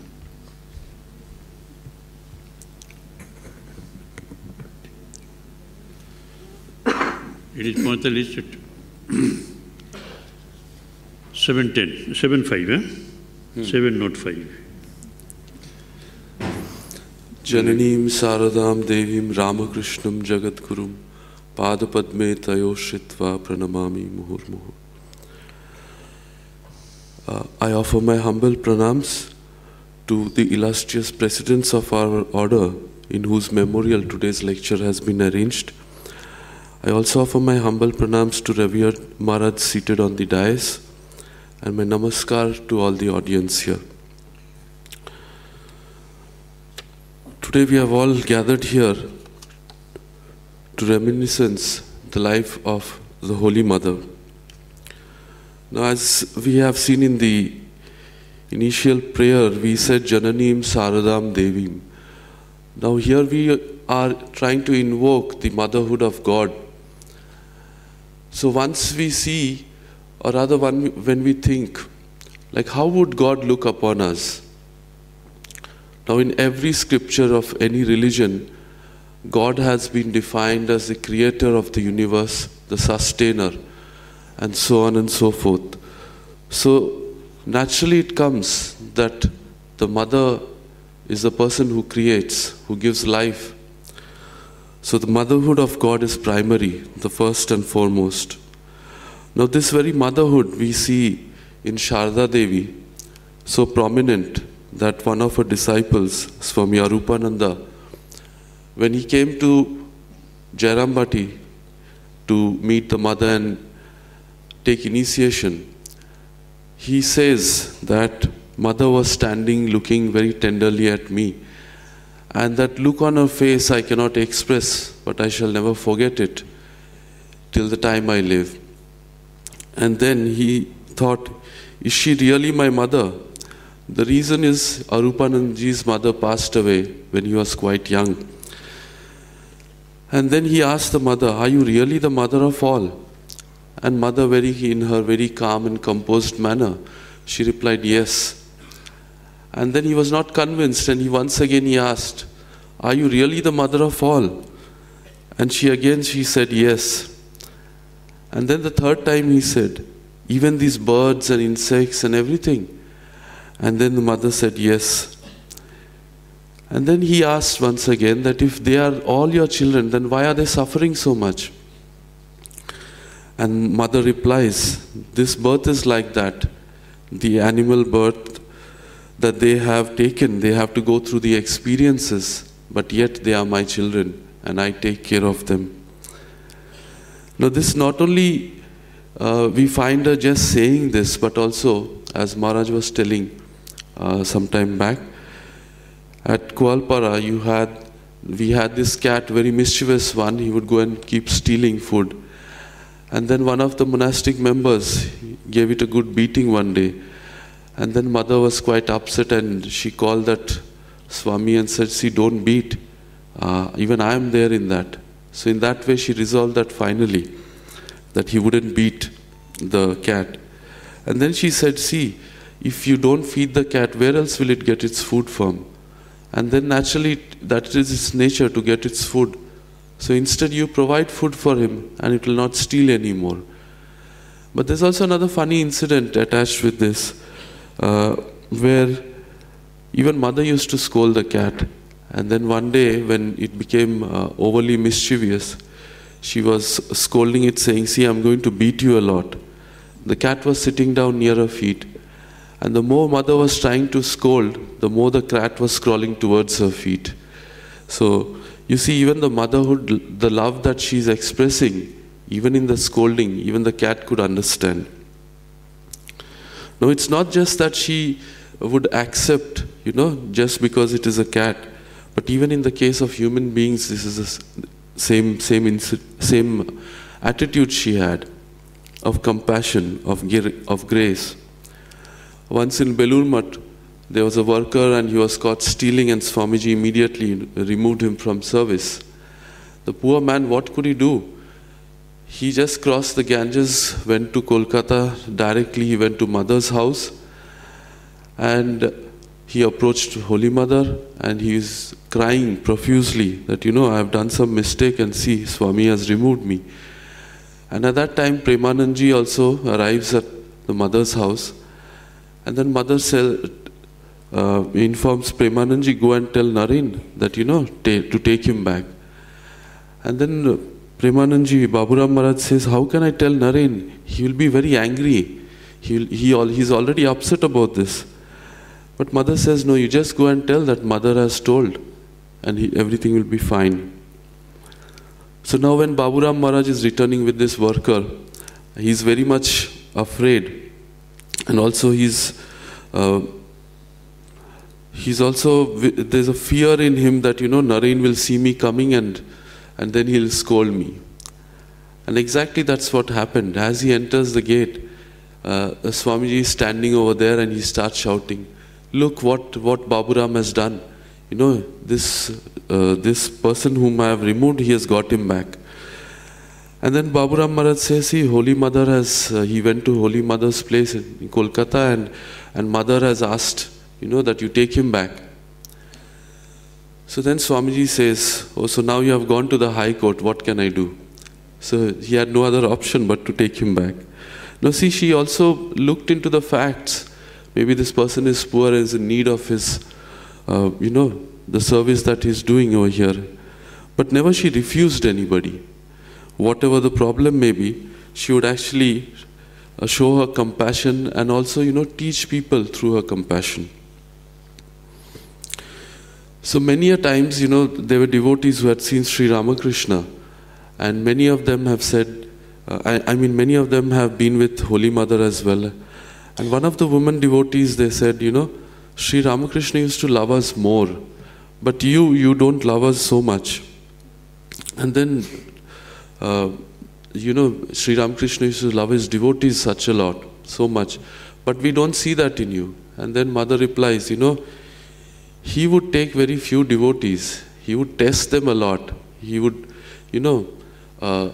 give them enough to see if they are really worthwhile, the test to see if they are worthwhile. And then only he would accept. So he has taken the cream over here and left all the ants for me. So how can I express for everybody in this way? But yet in that we see that one of the main forms of her compassion was through initiation. And she would give mantra diksha, where the guru transforms or rather transmits spiritual powers to the disciple for their spiritual growth. In this case, there was an incident once again when Swami Brahmananda was in Belur Math, and three devotees had come and asked Maharaj for initiation. He looked at them and he said, no, I'm not going to initiate you. If possible, you go to Jairambati, Mother is there. If she initiates, she is the only one who can do it. And he simply rejected and sent them away. So these three of them once again went to Jairambati, and Mother was informed that, some devotees have come here for initiation. And Mother took a look at them and she said, no, I'm not going to initiate them. And these three devotees, they were sitting outside and they were crying over there, like, now what will happen to us? Once again they approached the Holy Mother, and then also she rejected. She said, no, I'm not going to initiate them. Now one of the forms of, vicarious atonement is what the Guru undergoes whenever they take the disciples. Even the life of Sri Ramakrishna, Holy Mother says, see, he never did a sin in his life, and yet he suffered so much. We also find that in the lives of all the great men who took upon the sufferings of the people so that their spiritual path becomes even and they suffer instead. So ultimately, on the third time when they got hold of Mother and they pestered her, and she finally said yes, and she initiated them. And they came back to Belur Math and they met Swami Brahmanandji, and along with him there were other brother monks sitting facing the Ganges. A sudden quietness, a sudden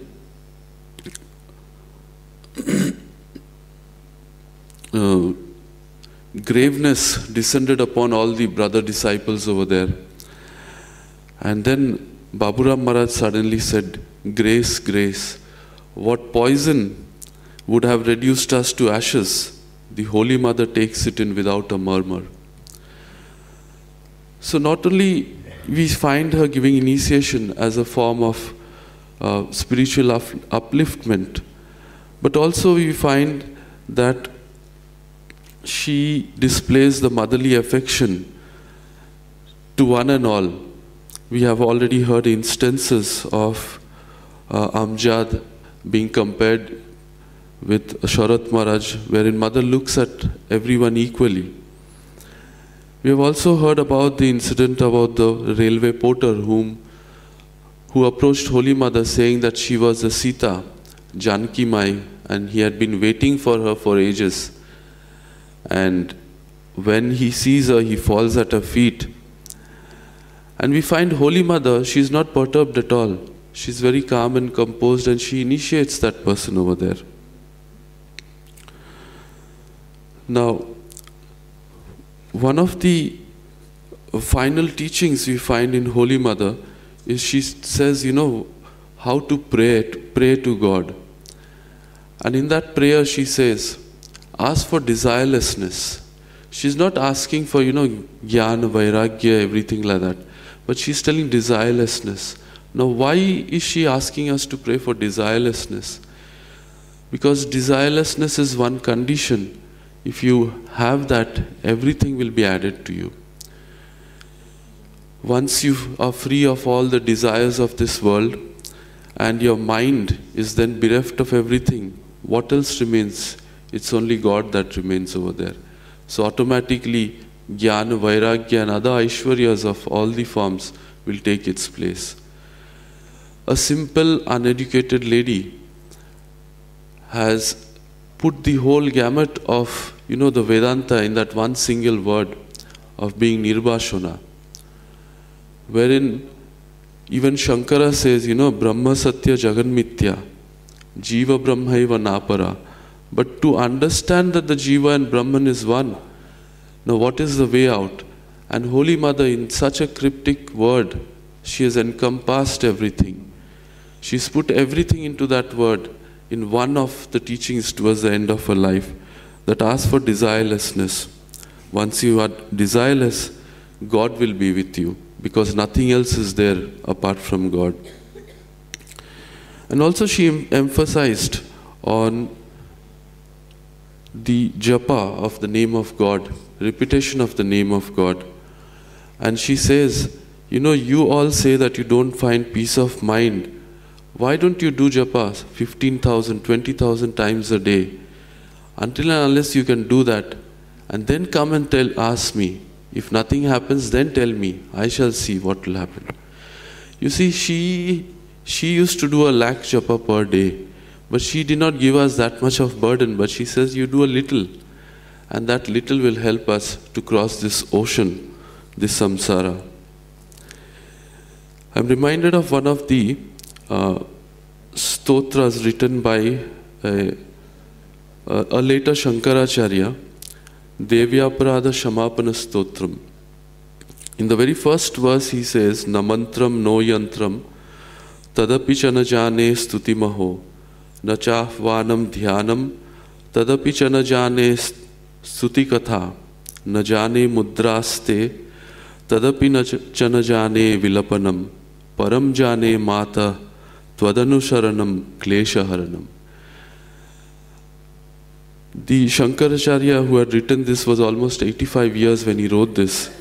And yet, like a small child, he says over here that, "O Mother, neither do I know any mantra or yantra of yours, and alas, not even do I know how to eulogize you. I do not know how to invoke you through meditation, and alas, nor do I know how to simply recite your glories. I do not know the mudras to contemplate on you, and alas, nor do I know how to simply cry for you. However, one thing I know for certain, by following you through your remembrance, however imperfectly, you will take away all my afflictions." Thank you. Very nice, Abhayadananda ji. So you have explained to us in so many various ways by citing some examples on the motherhood of our mother. So all your examples are well known, but you have ended your speech with that great mantra and its lucid translation. It has given us fresh impetus to study further the life of the great mother.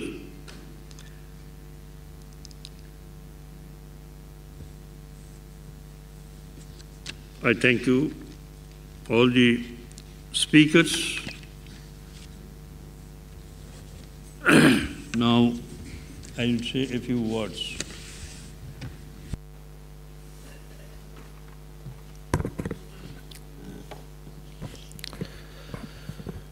You have understood the real import of the descendants of Sri Holy Mother in this world. And each of us really feels that Ma Sharoda is a perpetual wonder. We cannot explain. It started with that black girl appeared before her, saying, "Yes, it is for your sake that I have kept him there at Dakshineshwar." This affords the whole truth of the mother's mission. And what Sri Ramakrishna said, "Oh, you have come, well done." And she retorted, "I have come to help you in your path." And we understand she is a helper, not a follower. Okay, who could be a helper? That one who must have some qualities of the persons he or she is going to help.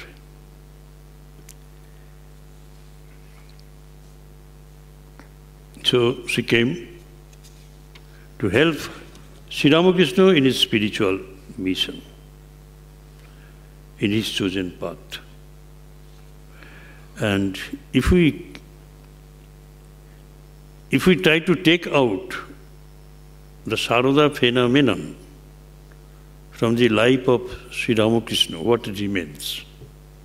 Can you imagine? Have you ever thought of the situation when such a thing we try to explain, such a phenomenon, such a situation? No. Absolutely not. Because that very thing that I told you in the beginning, that she came to live in this world exactly as a woman incarnation for the first time on earth. Woman incarnation. Sri Ramakrishna prepared her for that. She didn't undergo that penance, that spiritual practices which Sri Ramakrishna did. But Sri Ramakrishna gave her all,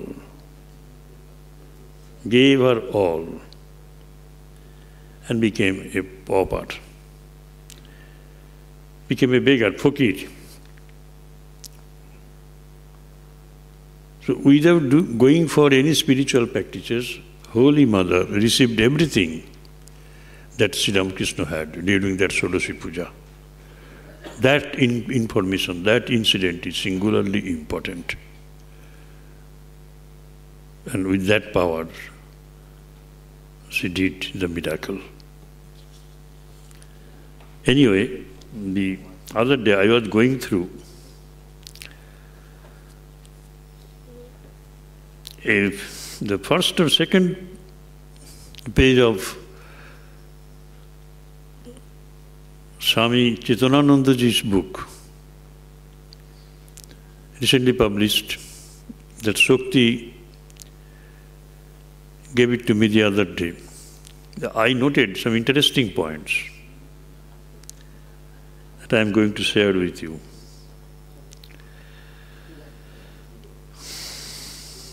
And let us see whether some of these traits we can emulate in our own lives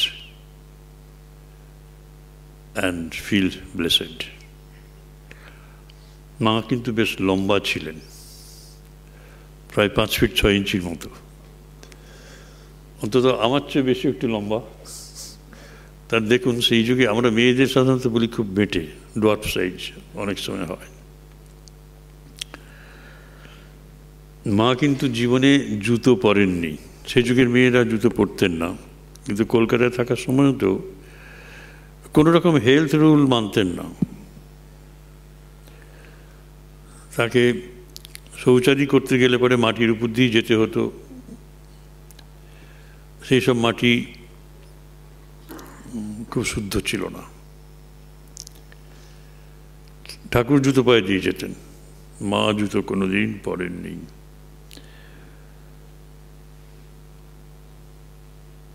শুধু তাই নয়, মা কাপড় জামা পরতেন না।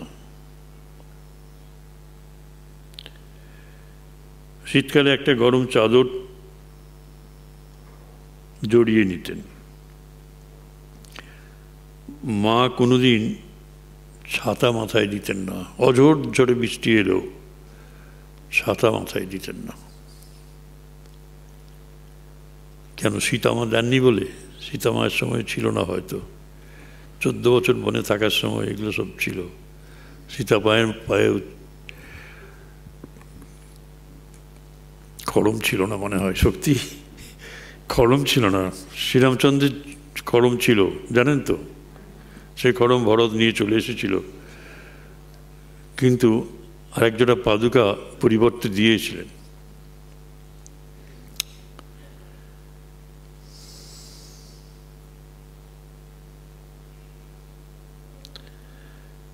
এই ঘটনাগুলি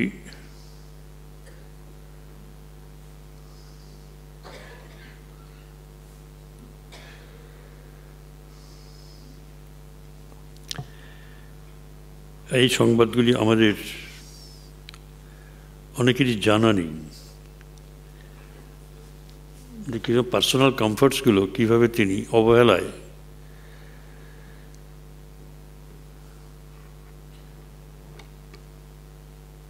গ্রহণ করতে অস্বীকার করতেন, সেটা বলাই ভালো।